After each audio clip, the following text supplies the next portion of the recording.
चाणक्य नीति के 17वें अध्याय में चाणक्य कहते हैं कि विद्या गुरु से ही प्राप्त करनी चाहिए। स्वयं विद्या का अभ्यास करने से वह लाभ नहीं होता जैसा गुरु द्वारा प्राप्त की गई विद्या से। उनका कहना है कि जो व्यक्ति आपसे जैसा व्यवहार करता है उससे उसी प्रकार का व्यवहार करना चाहिए।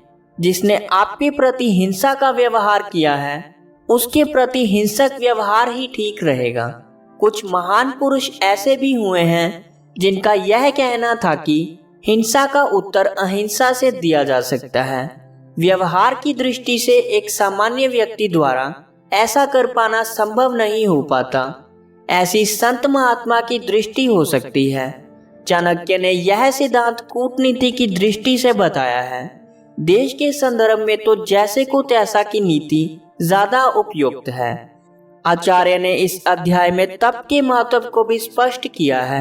उनका कहना है कि यदि मनुष्य में तप का अभाव है और वह लोभ में फंसा हुआ है तो उसे और किसी बुराई की क्या आवश्यकता है। यदि मनुष्य का स्वभाव दूसरों की निंदा करना है तो चाणक्य इसे महान पापों की श्रेणी में रखते हैं। उन्होंने सत्य को ही तप बताया है, अर्थात जो व्यक्ति सत आचरण करता है उसे किसी अन्य तप की आवश्यकता नहीं है। चाणक्य ने इस अध्याय में दान का महत्व बताते हुए कहा है कि जो व्यक्ति दान नहीं करता उसे धन की प्राप्ति नहीं हो सकती। चाणक्य कहते हैं कि मनुष्य का जो वास्तविक स्वरूप है उसे ही स्थिर रखना चाहिए। उसे प्राप्त करने के लिए किसी प्रकार के ढोंग की आवश्यकता नहीं है। इसी प्रकार उनका यह कहना पूर्ण रूप से व्यवहारिक है कि इस संसार में जो व्यक्ति शक्तिहीन होता है वह ऐसा प्रकट करने लगता है कि उससे बढ़कर कोई सज्जन नहीं, परंतु इस प्रकार के ढोंग को आचार्य चाणक्य नकारते हैं। विवशता में किया जा रहा कार्य स्वभाव की सत्यता को नहीं दर्शाता। आचार्य चाणक्य कहते हैं कि अन्न और जल से बढ़कर कोई श्रेष्ठ दान नहीं। भूखे व्यक्ति को सोने चांदी की अपेक्षा भोजन की आवश्यकता होती है। उन्होंने गायत्री को सबसे श्रेष्ठ मंत्र बताया है। उनका यह भी कहना है कि सभी देवताओं में श्रेष्ठ स्थान माता का है। दुष्ट व्यक्ति के संबंध में तो अनेक स्थानों पर उनकी दुष्टता का वर्णन किया गया है। दुर्जन अर्थात दुष्ट व्यक्ति सज्जनों को हर समय दुख देता है। उसके शरीर का कोई स्थान ऐसा नहीं जो दुर्जनता से रहित हो। उसका संग किसी भी तरह से क्यों ना हो हानिकारक ही है। स्त्री के संबंध में आचार्य का मानना है कि उसका कल्याण पति की सेवा से ही होता है। आचार्य ने जहां दान के महत्व को बताया है वहां उन्होंने यह भी कहा है कि व्यक्ति की शोभा दान से ही होती है। साज श्रृंगार करने से उसकी शोभा नहीं बढ़ती।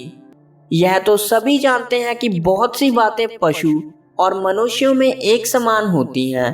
भेद उनमें केवल धर्म के कारण ही होता है।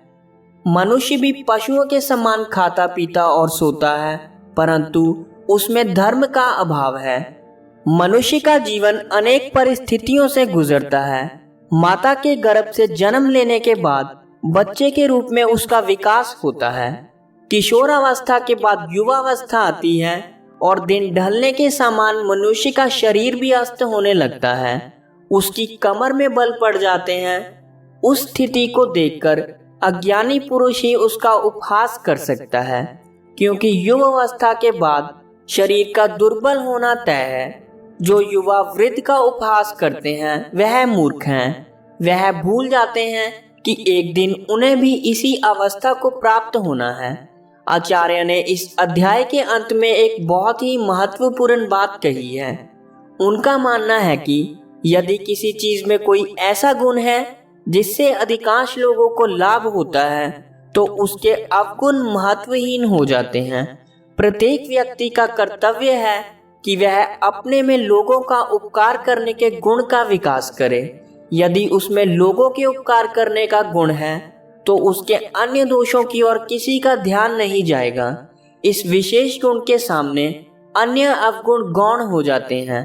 दोस्तों, ये था चाणक्य नीति का 17वां अध्याय। ऐसे बहुत सारे इंटरेस्टिंग वीडियोस के लिए YouTube पर हमारे चैनल को करें सब्सक्राइब।